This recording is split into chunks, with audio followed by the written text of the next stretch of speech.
Today we're going to be doing something different, and I love to talk about this. Go over the concept of all the Japanese decks related to Blue Flare up to pretty much the current format. So we kind of get to look at its history and up to the most recent. So without further ado, let's get into the video and talk about it. So we're going to break this up into 4 parts. First off, it's going to be how the deck works. Then we're going to break it up into Blue Flare look like in the past. Then we're going to go into what it currently looks like Blue Flare through what Japanese is using for EX-4 going to BT13. And then part 4 is going to be talking about what the flaws of Blue Flare is. So let's get into it, shall we? This is first off is how does the deck work? Blue Flare is a theme centralizes around a couple things. The opponent needs 2 Digimon in play to activate their most powerful effects. 2, can stun your opponent. Stun means Digimon can't attack or block till the end of opponent's turn. And then 3, it's a Digicross deck, meaning it hard play is kind of its style of play, and then uses pieces from hand and field to reduce play costs, but has tamers that let you use your Digimon from under them or in your graveyard to help cover all possible zones, meaning you have an infinite amount of ways of being able to Digicross. Key cards in the deck that kind of are just consistent is Metal Greymon, basically the Digimon you will be hard playing to deal the most damage and combo with to do all your effects. You have Kiriha, the main tamer of the deck that you use to keep your saved Digimon underneath when they die, and then rest it to use those Digimon cards for a Digicross to reduce your Metal Greymon's play cost. Then you have Blaze Memory Boost, which is one of the more powerful memory boosts in the game. Basically helps you dig deep into your deck and then gets you to add 2 Blue Flares and possibly play a free Kiriha. And then later with its delay effect, you can pop it to gain 2 memory. Then we have Greymon, one of the key pieces using it in Digicross. It's basically a searcher for Blue Flare's version and has a restand ability. Then you have Male Bergermon. This is to get your Kiriha on board for free when you hard play it. Or if you have a Kiriha already on board, you get a Metal Greymon from trash back to your hand. Then it can help stun your opponent by its inheritable. So, not terrible. Some of these key pieces are always going to be valuable in the deck, and they're always constant and consistent in the deck. So, now let's get into what Blue Flare looked like in the past. Old Japanese and English sets from set 10, they centralize using cards like Starter Deck Greymon, with the extra security check for its inheritable to help apply pressure. They combo it with Decker Greymon to tuck a BT10 Greymon to restand to deal a lot of damage in a turn, but also they teched in Magnamon X Antibody to help soak up damage and redirect as long as they had the X Antibody in deck. Then when we got into EX-3, it gained a powerful option called Sorai, allowing it to help remove pesky inheritables from the top down instead of the bottom up, which helped get around the X Antibody option. This was very vital for the deck because being able to source strip from the top means a lot of inheritables get to go away, and you weren't losing one to your opponent's X Antibody at the bottom. So that was very useful.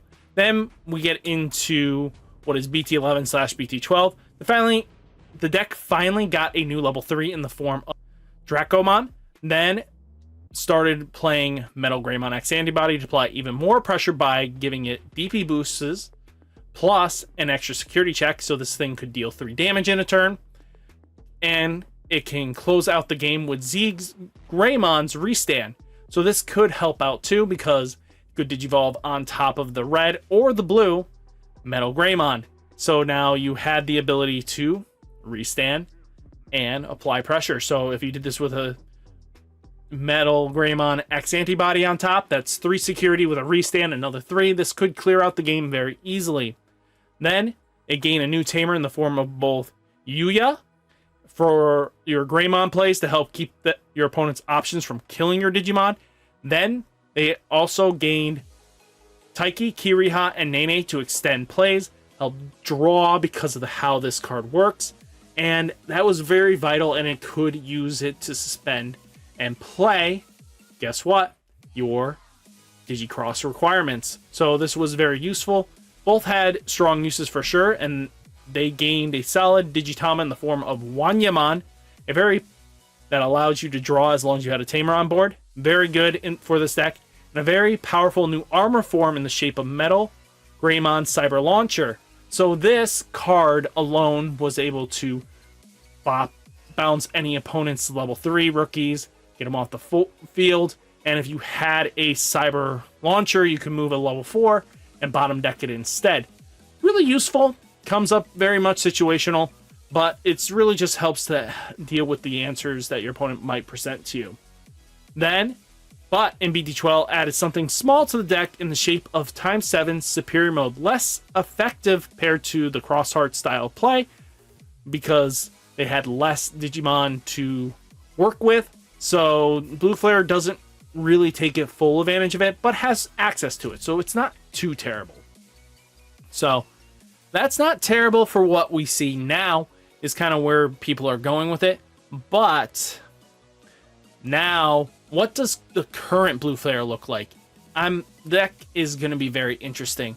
What I found from all the Japanese and Asia deck lists, so today I looked at roughly 60 plus deck lists ranging from EX-4 to BT13, which really does put in some perspective, especially with Blue Flare as well, gaining nothing really in the last set, but they had access to new cards. So there are plenty of ways of playing this, but the new EX-4 stuff definitely brought the deck into a lot stronger position. So looking at it now, you have a few new cards, the new wave of support in the form of Metal Greymon, Gaussmon, a new Tamer, and Male Bergermon. So both Greymon and Male Bergermon help with their inheritables not being locked into how your opponent could play around you, which that was a major consideration for this deck, was that your opponent could play around you. But Greymon gives you a draw inheritable that keeps you in the game and helps searches out your Metal Greymons from the top of your deck. That's not terrible, quite useful actually, with us now having roughly, 6+ targets sometimes with this. Not terrible in my opinion. Then we have Male Bergermon, gives you a way of not losing your Metal Greymon to security when you swing with its inheritable, because it is jamming. Also has an on play that gives a mini ice wall effect to one of your opponent's lowest level Digimon. It stays on that Digimon, even if they Digivolve to being the highest, it's stuck on it for that turn. So that's not terrible, that's pretty useful. Then you have Metal Greymon, gives you another Digicross with Blue Greymon and a Male Bergermon, which he is a bit weaker than the Metal Greymon from BT10. Doesn't get to stun or anything like that, but this card helps remove 2 sources from your opponent's Digimon, which can help you get rid of pesky inheritables. So that's really important sometimes, being able to strip away a blocker effect or anything like that might be just really annoying. Then you have Gaussmon, who is a huge plus for the deck, with it being able to draw your card when you play a Digimon or Tamer with a inheritable Blue Flare. So this is constantly just benefiting you in a way that you want to. And now let's talk about the new Kiriha and Nene. This card can be searched from your Digimon effects, since it is a Kiriha because of that white box text. But as long as you have 2 or more Digimon in play, you gain an extra memory. Well, as long as there's 2 or more Digimon on the field in general. Really helpful, keeps extending your plays. Then the huge plus is the fact that you can use 1 card from trash and 1 under the Tamer. If you have 2 Kiriha and Nenes out, you can rest both and grab from the trash. So that's another option, just keeping that in mind. This card for a lot of these decks is a major key piece, is Kazuha. This card combines nicely with the new blue options in the deck that can be played for free, that being Soul Rai. You can play Blazing Memory Boost, and then you can play Kaiser Nail. If you don't have Soul Rai, no big deal, but it's a free option without paying cost, which is really nice. And then with Kaiser Nail, you can rip out a Metal Greymon from the stack you just Digivolved up on top of, and take advantage, and then basically be able to attack your opponent for game, which is quite useful, to be honest with you.